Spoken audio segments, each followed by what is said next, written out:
زندگی ایک خوبصورت امتحان ہے۔ زندگی ایک بہت ہی خوبصورت امتحان ہے جس کا ایک پرچہ ہمیں روز حل کرنا ہوتا ہے۔ اس پرچے میں کبھی تو خوشیاں ہوتی ہیں، کبھی غم ہوتے ہیں، کبھی محبتیں ہوتی ہیں اور کبھی نفرتیں۔ ہمیں اس پرچے کو حل کرنا ہوتا ہے اور ہم اپنی غفلت میں کئی بار کئی جگہ ایسے ہی خالی چھوڑ دیتے ہیں، وہ جگہ جہاں ہمیں خوشی کے جواب میں شکر لکھنا ہوتا ہے، جہاں ہمیں درد کے جواب میں صبر لکھنا ہوتا ہے، وہاں ہم کچھ بھی نہیں لکھتے، ایسے ہی خالی چھوڑ دیتے ہیں۔ زیادہ غلطی تب ہوتی ہے جب ہم جگہ خالی چھوڑنے کے بجائے اپنی مرضی کے جواب درج کر دیتے ہیں اور ہمیں احساس بھی نہیں ہوتا، وہی احساس جو ہمارے اندر ہی ختم ہو رہا ہوتا ہے۔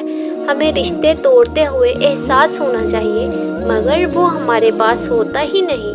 ہمیں کسی کو دکھ دیتے ہوئے یہ احساس ہونا چاہیے کہ کسی کی خوشی کا مان رکھنے کی حس ہونی چاہیے مگر وہ ہمارے پاس نہیں ہوتا۔ ہم کبھی کبھار دوسروں کے دامن سے بھی اچھی چیزیں نوچ لیتے ہیں اور ہمیں اتنا بھی نہیں پتا ہوتا کہ کسی دوسرے کی نعمت ہمارے دامن کو نہیں بڑھ سکتی، کیونکہ انسان کے مقدر میں جو لکھا ہوتا ہے اسے بس اتنا ہی مل سکتا ہے۔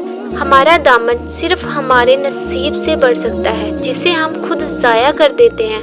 ہمیں اب رک جانا چاہیے۔ زندگی امتحان لا رہی ہے، کون جانے کس امتحان میں کیا لکھنا پڑے۔ اپنے ہر روز کے امتحان کو اچھی طرح حل کرنے کی کوشش کرنی چاہیے۔ اب ہمیں سنبھل جانا چاہیے کیونکہ اسی میں ہماری اور ہمارے ارد گرد کے انسانوں کی بھلائی ہے۔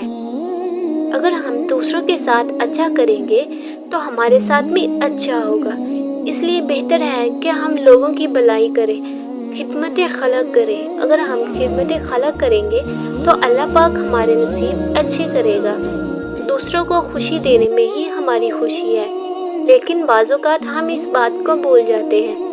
لیکن اگر ہم اس بات کو مد نظر رکھتے ہوئے خدمت خلق کریں تو اللہ پاک ہمارے نصیب بہتر کرے گا اور ہمیں مزید امتحان سے محفوظ رکھے گا۔